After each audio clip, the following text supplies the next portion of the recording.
Hi friends, welcome back to the cottage. I'm going to take you guys into the garden with me as we harvest a bunch of overgrown vines and plants and then harvest whatever's left from the late summer garden. I'm going to plant a bunch of new crops and hopefully that they grow before the first frost comes. In the south, our late summer gets to about 100 to 110 degrees heat index, and the humidity is like 90 to 100%, so it's pretty much unlivable. You're not really able to go outside at all, at least not with little kids, and nor do I really want to go outside, so we pretty much hibernate in the late summer and stay inside in the air conditioning, and the plants love the heat, so they go crazy while I'm neglecting them. Sometimes I think back and I wonder, how did people live here before air conditioning? How did they live? It couldn't have been comfortable. Anyways. So it really doesn't look that bad from this shot as it is, but every single bed is filled with weeds to the brim. Here's some mums that I planted from a pot that I was sure they were dead in, but I planted them and this season they came back. It is a little bit embarrassing because I'm supposed to be kind of the gardening person in our friend group, and the garden has gone completely wild. It looks pretty bad, but that's just kind of how life goes. You have messy seasons and you have clean seasons, you have seasons of order and seasons of a little bit of chaos, and the last thing I would want would be to not garden because I feel some kind of shame like I failed. In reality, we just have to look at how it is and tackle it where we are. I really like gardening, so I'm not gonna let a little bit of chaos and unruliness stop me. I'm just gonna have to go in and deal with it.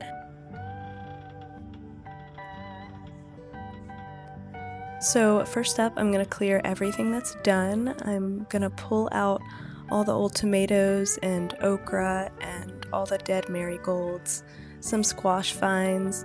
I'm gonna leave the roots where I can because they'll decompose and bring nitrogen back to the soil. I'm also gonna leave the big trunks of these big marigold plants because hopefully the marigolds will start to grow back and hopefully they'll add some color to the garden over the winter. The package says that marigolds are not frost tolerant, but I have seen marigolds bloom throughout the winter here in the south, so we'll see.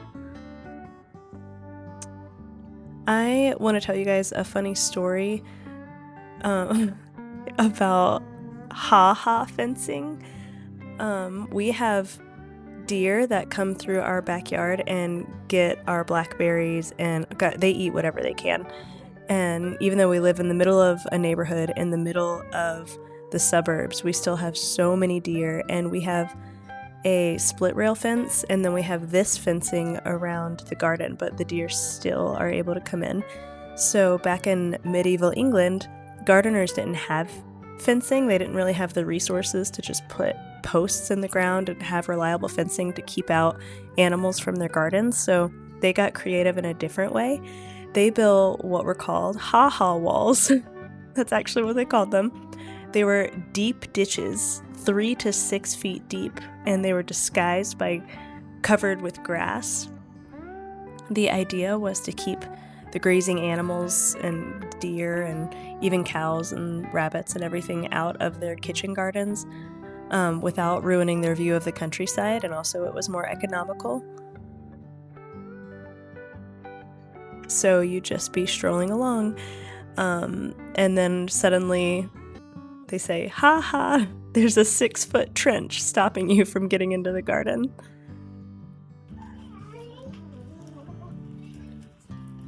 The chickens love whenever I'm clearing out the garden.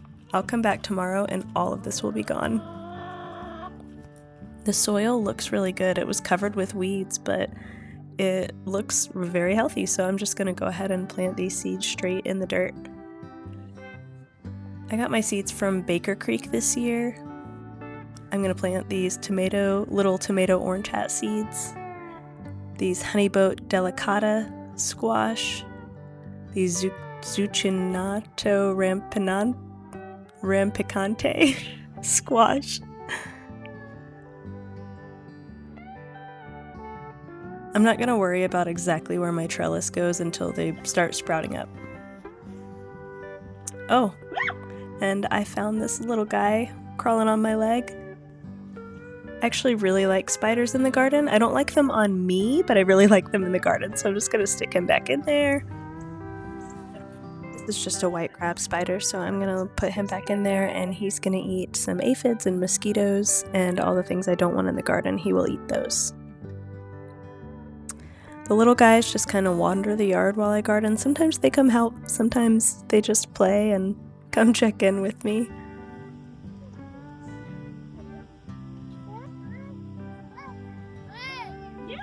Kids really do not need constant entertainment from us. The best thing for them is to watch us do what we love, and then they will find things that they love, or they can come help us.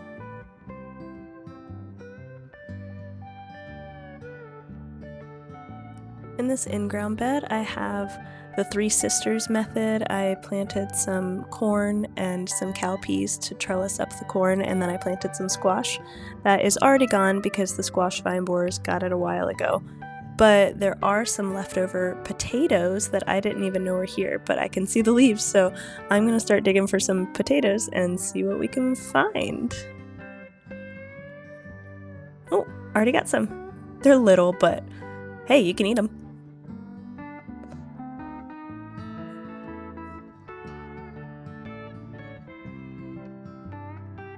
This soil is really not great for potatoes because it's so thick and it's just clay, but I actually think the potatoes probably helped the soil because it kind of aerated the clay soil a little bit, so we'll see how it does. I probably won't plant potatoes back in this bed. I'll probably plant them somewhere else because there's a few of them that are rotted through because the ground is just so wet.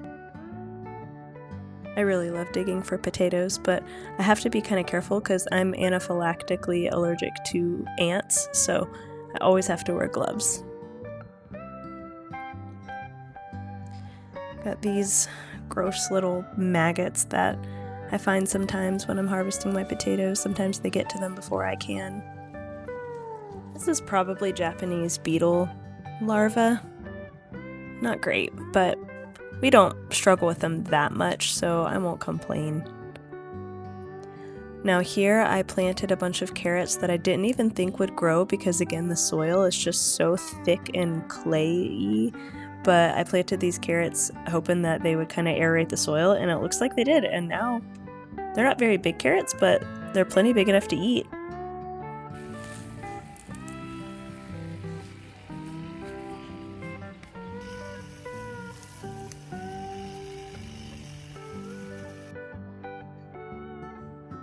I realized halfway through picking that this would be really fun for the kids to do, so I let them come and pick the rest of them for me.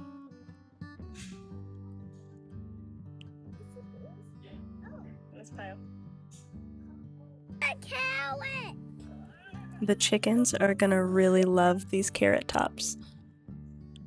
In this pile. Oh my! He's running to go show his dad. You'll get it? So it's starting to rain, and we did a lot today, so I'm gonna go ahead and head inside. Even though I could totally stay out here longer, there's still a lot more work to do, but we're just gonna go ahead and call it a day. I hope this was encouraging or inspiring for you to just go plant something, get your hands in the dirt. It doesn't have to be perfect, but it is soul-filling. So until next time, bye. This is just us cracking open some of the cowpeas. We're gonna go ahead and have a little side of cowpeas with dinner tonight. And this is about a week later. I just wanted to give you an update on some little tomato seedlings and some radish seedlings that are all popping up now. All right, have a good day.